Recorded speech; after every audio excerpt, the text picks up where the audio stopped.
Faith leaders across the Denver metro area are coming together to condemn the recent deadly shootings in Minnesota. They gathered outside the Aurora ICE Detention Center to demand reform. We have 9 News reporter Courtney Yoon joining us live here. So Courtney, those protesters said they want 2 things, justice and accountability. Yes, that's right, Drew and Corey. Pastors and rabbis from the Denver metro came together yesterday condemning the violence seen in Minnesota and across the country recently. Speakers at the protest said they stand in solidarity with Minnesota Governor Tim Walz and Minneapolis Mayor Jacob Frey in calling for the withdrawal of ICE agents in Minnesota and across the country. They referenced the deaths of Renee Good, Alex Preddy, and Keith Porter.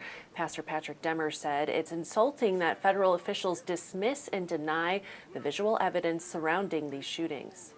Multiple video recordings at the scene and in real-time coverage refute the narratives they are perpetrating, pontificating, and articulating to cover up and excuse these murders.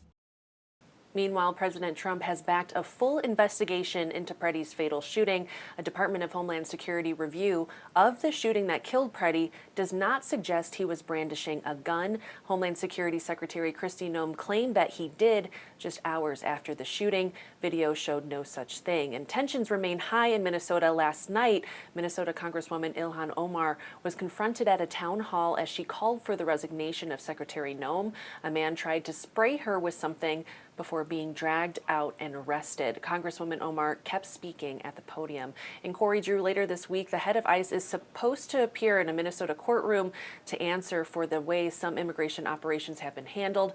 I'm keeping an eye on that case too, and I'll update you if anything changes. Live in the newsroom, Courtney Yoon, 9 News. All right, thank you, Courtney. Former immigration officials are now speaking out against the federal enforcement operations in Minneapolis. A former top acting chief of staff under the Biden administration says the current immigration enforcement looks nothing like the past. She says agents are now carrying out door-to-door sweeps and making indiscriminate arrests instead of targeting, she says, on serious public safety threats. She also told us that when she was with the agency, operations focused on national security and violent offenders and were carefully planned over days and weeks. Recent activity in Minnesota has immigration attorneys calling things chaotic and unprecedented. We are seeing door-to-door sweeps. We're seeing indiscriminate arrests of anyone. We're seeing what happens when immigration enforcement is based on quotas and not on targets. We're witnessing something really extraordinary. In my lifetime, I haven't seen the deployment of federal immigration agents in this way in a U.S. city. The operations underway in Minneapolis are also raising questions about whether similar federal immigration actions could happen in other U.S. cities, including here in Denver. Congress has until Friday before a partial government shutdown. Senate Democrats are holding up a spending plan demanding changes to the Trump administration's immigration enforcement. Democratic Colorado Senator Michael Bennet says he will not support funding for the Department of Homeland Security without significant reforms. His office is drafting legislation that Bennet says would prohibit the use of DHS funding to detain children, require ICE agents to get a warrant signed by a judge before entering homes, improve training for immigration agents, and limit the expansion of ICE detention facilities.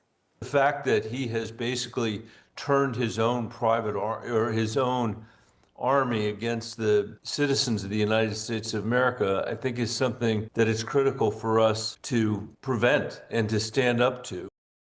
Bennet and the rest of Colorado's Democratic delegation are also rallying behind a long-shot effort to impeach Homeland Security Secretary Kristi Noem. There is no sign that has support from Republicans in Congress. A new bill aimed at expanding Colorado's red flag law is heading to the full Senate for debate. It passed yesterday in a 3-2 vote. So this bill is sponsored by Senator Tom Sullivan. The measure would allow healthcare and education institutions to ask a judge for an extreme risk protection order when someone may be a danger to themselves or others. Supporters say this gives trusted community groups more tools to step in before violence happens. The law already lets certain individuals temporarily remove firearms from someone who's in crisis. Lawmakers have expanded that list several times since the year 2019. Last year, courts saw more than 160 extreme risk protection order requests across the state.